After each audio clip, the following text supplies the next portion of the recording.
kita bisa melihat saudara kita Kristen dan Katolik dengan imannya. Apa itu? Yesus harus mati. Dengar, Yesus harus mati. Karena jika tidak mati, maka kebangkitan tidak ada dan penebusan dosa tidak ada. Bagaimanapun caranya, pokoknya dibikin harus mati itu anak orang. Anaknya Tante Mary dan Om Joseph. Harus mati itu anak. Muslimin wal muslimah rahimahullah. Kita kasih lihat sama saudara kita Kristen dan Katolik. Kita cinta Yesus. Kenapa? Kita tidak hinakan dia. Kita tidak perdebatkan kematiannya. Kenapa? Karena beliau mulia. Beliau diangkat oleh Allah Subhanahu wa ta'ala. Ini perbedaan. Rahmatan lil alamin. Jangan bunuh orang yang tak bersalah, seperti ditulis dalam kitab Ulangan, Mazmur, dan Amsal. Orang benar tidak mungkin dibunuh. Tuhan menyelamatkan orang benar. Barusan Bangke bilang orang benar tidak mungkin dibunuh. Pertanyaan kita adalah, apakah nabi-nabi yang dibunuh orang Yahudi yang tertulis dalam Quran itu bukan orang benar? Kita bisa baca dalam surah Ali Imran ayat 181.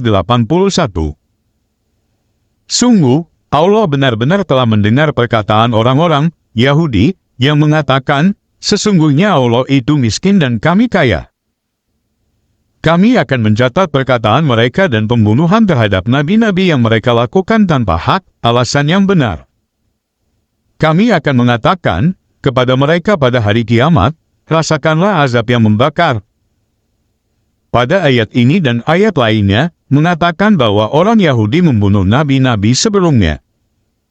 Jika mengikuti pernyataan Bangkai tadi, pertanyaan kita adalah, apakah nabi-nabi sebelumnya yang dibunuh itu bukan orang benar?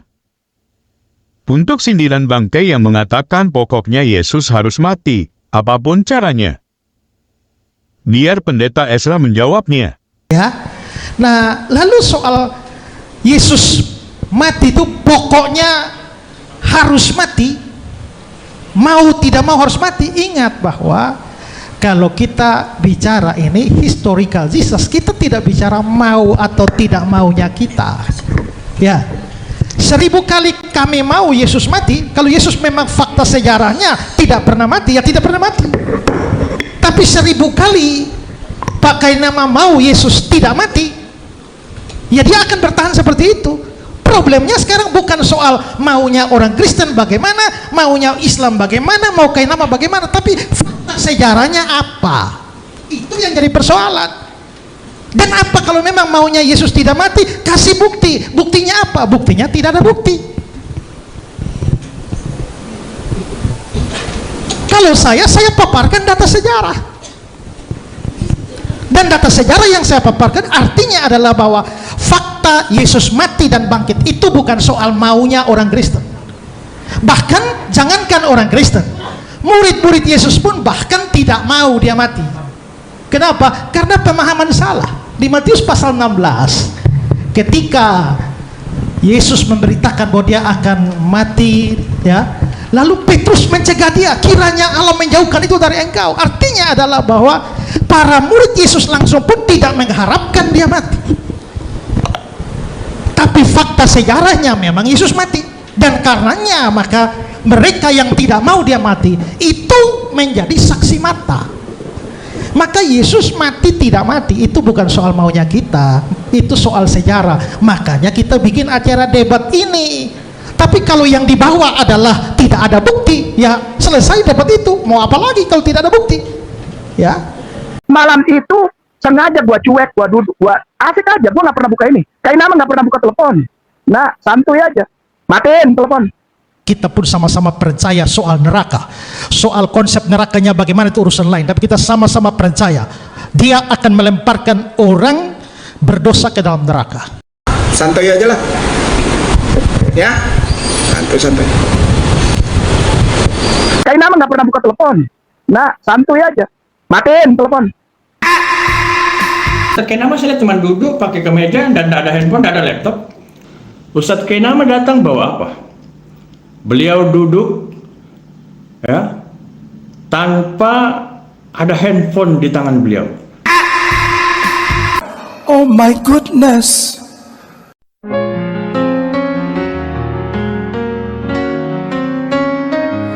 Janganlah hendaknya kamu khawatir tentang apapun juga.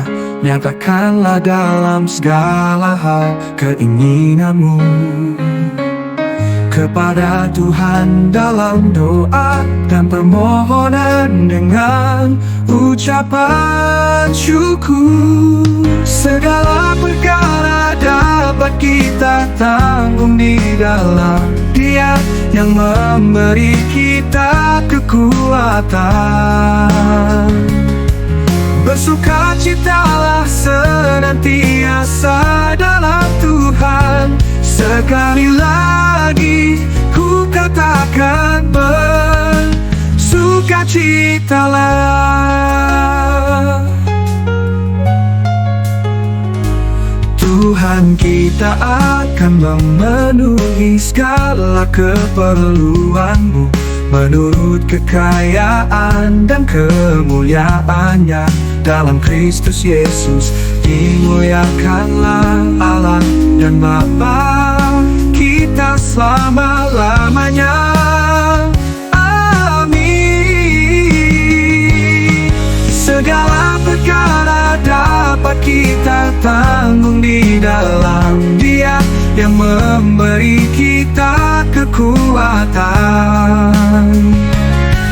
Bersukacitalah senantiasa dalam Tuhan. Sekali lagi ku katakan, bersukacitalah.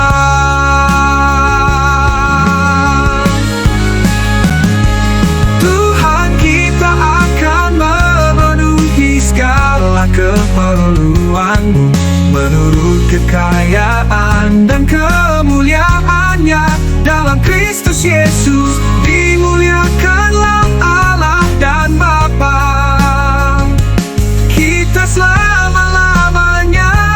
Amin.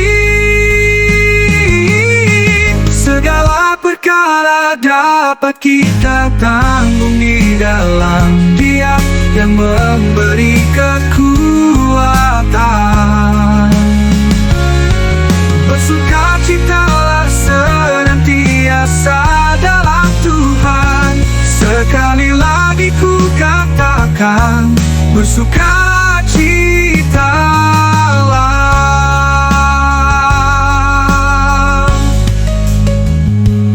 Amin.